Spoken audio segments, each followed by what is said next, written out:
आपने कभी सोचा है कि जब हम सैड सॉन्ग सुनते हैं तो हमारे साथ सब कुछ वैसा ही क्यों होता चला जाता है, सब कुछ नेगेटिविटी क्यों होती चली जाती है। और जब हम कभी कोई अच्छा सॉन्ग सुनेंगे, कुछ हैप्पी सॉन्ग सुनेंगे, तब हम बड़े खुश होने लग जाते हैं।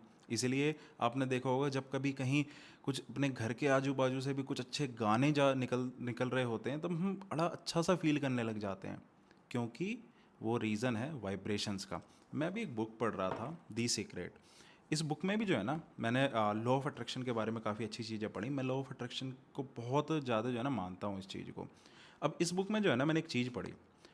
आप कुछ भी इवन सुनेंगे ना, आप सबकॉन्शियसली या अनकॉन्शियसली उस चीज़ को अट्रैक्ट करना शुरू कर देते हैं। पता है, इसीलिए हमारे जो है ना, जो राजा राजघराने हुआ करते थे, उसमें जो है ना राग को सुना जाता था। इवन जो है ना एस्ट्रोलॉजिकल भी, अगर हम जो है ना एडवाइस देते हैं कि आप इस राग को सुनिए, इस राग से आपको ये बेनिफिट मिलेगा। क्योंकि राग क्या है, जब भी हम कुछ क्लासिकल सुनते हैं, कोई भी क्लासिकल म्यूज़िक इंस्ट्रूमेंट होता है, वो जो है ना हमें हमारी वाइब्रेशंस को लाइक एनहेंस करता है, हमें पॉजिटिव फील कराता है।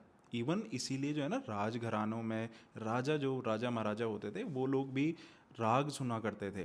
रागों से या कोई भी पॉजिटिव चीज़ों से, आपके पॉजिटिव सॉन्ग से बेसिकली आपके पूरे अटायर में पॉजिटिविटी फैलने लग जाती है।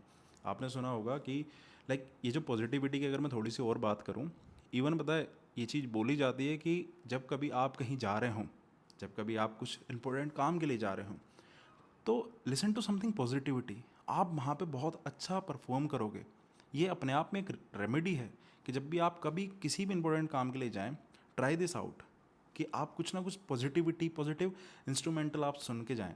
आपको इंस्टेंटली फील होगा। चलो किसी इंपॉर्टेंट काम के लिए छोड़ो, कल ही जब आप जाओगे ना, तो इस चीज़ को करके देखना, घर से निकलने से पहले listen to some classical music जो पॉजिटिविटी वाला हो, एंड देन टेल मी कि लाइक कैसा फील करा।